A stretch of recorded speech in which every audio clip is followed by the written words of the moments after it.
Bonjour à tous les amis, j'espère que vous allez bien. Aujourd'hui on se retrouve pour une nouvelle vidéo. Aujourd'hui les amis, on va parler Mercato, on va parler de Vitor Roque au FC Barcelone. Ça se concrétise de plus en plus. Donc les amis, on va parler dans cette vidéo ce jeune de 18 ans qui joue au Brésil, un très gros espoir du Brésil et un très gros espoir du football mondial qui devrait rejoindre le FC Barcelone cet été. Donc les amis, dans cette vidéo on va voir le montant du transfert, son salaire, qu'est-ce qu'il pourrait apporter au Barça, son poste, est-ce qu'il va être titulaire ou non. Bref les amis, restez bien jusqu'à la fin de la vidéo si vous avez apprécié ce genre de vidéo. N'oubliez pas de vous abonner et c'est parti.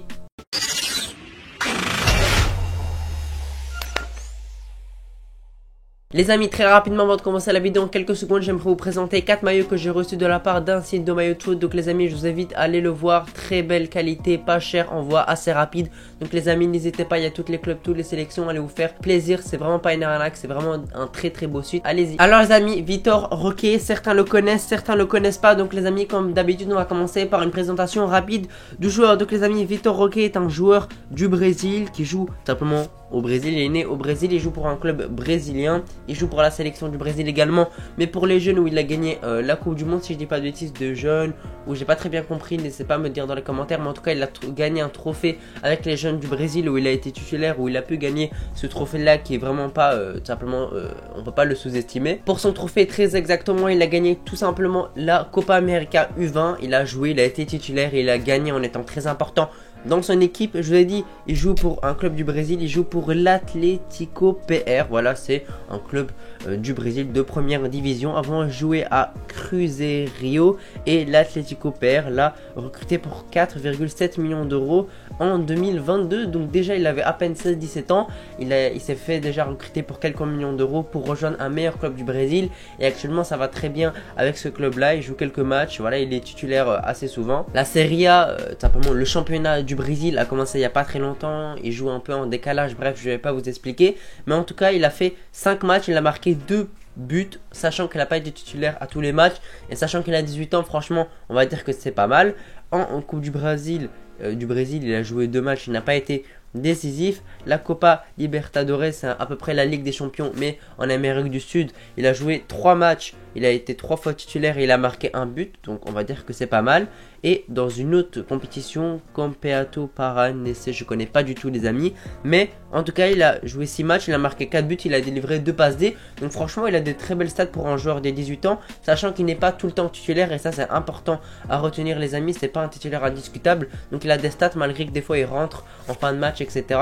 Donc franchement, moi j'ai pas envie de sous-estimer ce qu'il fait. J'ai envie de dire que c'est pas mal. Pour son pied les amis, c'est un droitier. Voilà, pied droit, voilà. Il est plutôt droitier. Donc pour son poste également, on va parler de son poste. Il a 3 postes différents, on va dire. Le principal, c'est plutôt avant-centre, buteur, numéro 9. Et ces 2 autres postes où il joue de temps en temps, c'est ailier droit et ailier gauche. Mais souvent quand il joue en tant qu'ailier, il est souvent positionné sur le côté gauche. Donc on va dire qu'il est soit avant-centre, soit ailier gauche. Parce que surtout au Barça, on n'a pas besoin de ailier droit à mon avis. Parce que t'as Rafinha, t'as Dembélé, t'auras sûrement d'autres recrues. Et on a surtout besoin pour moi d'un remplaçant à Lewandowski. Parce qu'on sait qu'à part Lewandowski, quand il est suspendu, blessé, etc., t'es obligé de mettre un Ansu Fati, Ferran Torres ou quoi en pointe. Et franchement ça va vraiment pas pour moi. Et en tant qu'ailier gauche, t'as Ferran Torres, t'as Ansu. Et pour moi c'est pas incroyable. Il te faut un autre ailier gauche et tout simplement Vitor Roque pourrait simplement être le nouveau ailier gauche, même si pour moi faut pas le mettre à ce poste là, c'est plutôt un numéro 9, c'est plutôt un joueur qui est marqué des buts, qui se retrouve à la pointe de l'attaque et moi je le trouve vraiment très intéressant à ce poste là. Donc moi personnellement, moi je le mettrais plutôt en numéro 9, mais vous me direz il y a Lewandowski, mais moi je vous dis et alors, Lewandowski a 36 ans, il lui reste pas encore beaucoup d'années de carrière, il a fait une très belle saison, la première, même si pour moi je suis un peu déçu ce qu'il a fait en LDC, etc.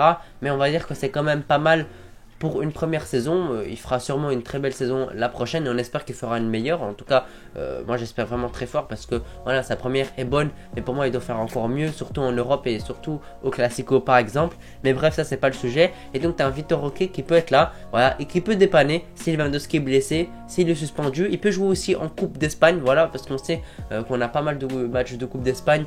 On a souvent au milieu de la semaine ou en week-end après un match de LDC ou avant un match de LDC. Et à des moments, ce serait intéressant de faire reposer certains cadres. On va penser à Pedri, on va penser à Araujo, on va penser à Lewandowski, etc. Et donc il te faut des remplaçants et Vitor Roque pourrait remplacer Lewandowski à la pointe de l'attaque. Et franchement, moi je vois pas d'inconvénient à ça. Franchement, Moi, Vitor Roque, moi je dis vraiment pas non à la pointe de l'attaque, sachant que c'est un buteur. Il marque pas mal de buts, il a ce sens du but, il aime marquer, il est souvent très bien positionné. Avec sa rapidité également, il peut être très intéressant. Si tu as un Pedri qui casse des lignes, des De Jong, etc., ils peuvent lui donner des caviars face au but. D'ailleurs, Vitor Roque a déjà plusieurs clubs qui sont très intéressés pour le recruter. C'est pas pour rien que pour moi c'est vraiment un joueur d'exception et qui peut vraiment être un gros joueur à l'avenir. Je vous en citer quelques-uns. Il y a quelques clubs de pelle, on peut penser à Newcastle par exemple. Mais en France, tu as le PSG bien évidemment qui sont sur beaucoup de pieds, c'est qu'ils veulent recruter énormément de joueurs. On sait qu'ils ont argent limité, etc. etc. Tu as aussi le Real qui était très intéressé, mais ils ont recruté un autre Brésilien qui est Hendrick, qui a à peu près le même âge. Donc ils vont pas recruter encore un autre jeune qui a à peu près le même âge pour le même prix, etc. Donc ça fera un peu doublon. Donc Vitor Roque est vraiment très intéressé par le Barça. Laporta l'a convaincu pour rejoindre le club. Et voilà, il est intéressé par le projet. Il veut rejoindre le club, il veut quitter son club du Brésil pour arriver en Europe. Mais ça peut poser plusieurs doutes, bien évidemment. Déjà 18 ans les amis, à 18 ans il y a beaucoup de jeunes joueurs prometteurs, etc.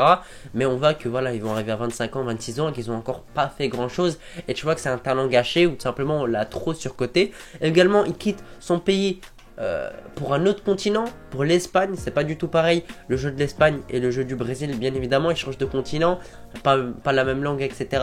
Donc ça peut être compliqué à s'intégrer, bien évidemment, surtout qu'en plus il a 18 ans. Si c'est un joueur avec un gros mental qui peut s'adapter assez rapidement, bah il le fera assez rapidement, mais on connaît pas, les amis, on n'est pas dans sa tête, donc on peut pas savoir. À tout moment il rejoint le club, il fait quelques matchs, ça va pas, il va pas bien dans sa tête, il va pas bien en termes de performance sur le terrain, et à tout moment c'est un gros flop et on le vend pour quelques millions d'euros quelques années après. Bien, ça peut être totalement le cas contraire, il vient, il s'impose directement, il marque des buts, il délivre des passes D et il s'impose totalement dans le 11 du Barça. Ça peut être aussi autre chose, mais faut pas oublier les amis que Vitor Roque, en rejoignant le FC Barcelone, il aura totalement le temps de s'imposer. Je m'explique, on sait qu'il y a Lewandowski, donc pour l'instant la saison prochaine ce sera encore Monsieur Lewandowski qui sera titulaire à la pointe de l'attaque, donc il aura totalement le temps de s'imposer. Bien évidemment il pourra faire des rentrées en fin de match, je vous ai dit il pourra jouer les matchs de Coupe du Roi, quelques matchs de Liga avant des matchs de lycée importants pour opposer certains joueurs bien évidemment, et en plus imaginons la saison prochaine s'il joue pas beaucoup, l'année d'après il aura bientôt 20 ans, donc il sera encore très très jeune.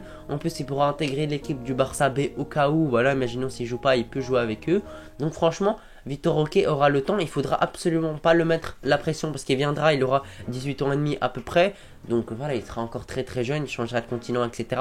Donc faut pas que les médias le mettent la pression. Nous aussi les supporters, faut pas trop vite le cracher dessus et dire que voilà, imaginons s'il fait ses premiers matchs et qu'ils sont pas très concluants, faut pas dire que voilà, il n'a pas le niveau du Barça, le critiquer, le renvoyer directement vers la porte de sortie. Pas du tout, faut absolument pas faire ça, le mettre en confiance et petit à petit il aura le temps. Et si c'est un véritable joueur qui a un gros potentiel et qui a le mental pour, qui va avec, bah franchement il n'aura pas du tout de soucis à s'imposer. Je vous ai énoncé quelques qualités. Je vous ai dit par exemple la rapidité. C'est un joueur très rapide. Voilà, brésilien, assez vif, assez véloce. Franchement, si tu lances dans la profondeur, il pourrait vraiment très rapidement devancer les défenseurs. Après la finition également, il est assez bon je trouve.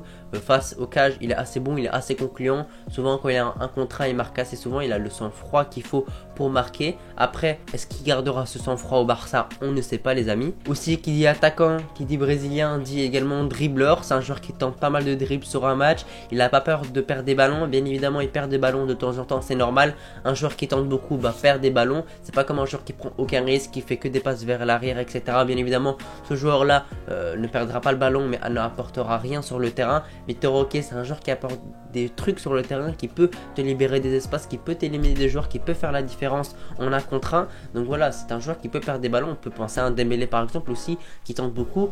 Des fois ça réussit, des fois ça réussit pas et c'est totalement normal. Pour le prix, bien évidemment, ça fait un peu grincer les dents. On parle en 30 millions d'euros et 70 millions d'euros. On sait que voilà, les petits jeunes brésiliens, c'est souvent très cher. Les clubs du Brésil, voilà, les vendent, voilà, parce qu'il y a beaucoup de gens, il y a beaucoup de présidents, pardon, qui rêvent d'avoir le nouveau Neymar, etc. Bien évidemment, 70 millions d'euros, bah c'est beaucoup trop. Il faut absolument pas mettre autant d'argent dessus. Mais une trentaine de millions d'euros, moi je dis vraiment pourquoi pas, parce que voilà, 18 ans, a beaucoup de potentiel. Tu peux potentiellement le vendre à une centaine de millions d'euros si un club fait une grosse offre quelques années après. Donc moi, à ce prix-là, moi je dis pas non, mais voilà, au-dessus de, on va dire, 60 millions d'euros, 50 millions d'euros. Pour moi, c'est beaucoup trop. Il faut se rediriger vers d'autres postes et d'autres joueurs. Voilà, les amis, n'hésitez pas à me donner vos avis dans les commentaires. Si vous avez apprécié la vidéo, n'oubliez pas de vous abonner, de lâcher un pouce bleu.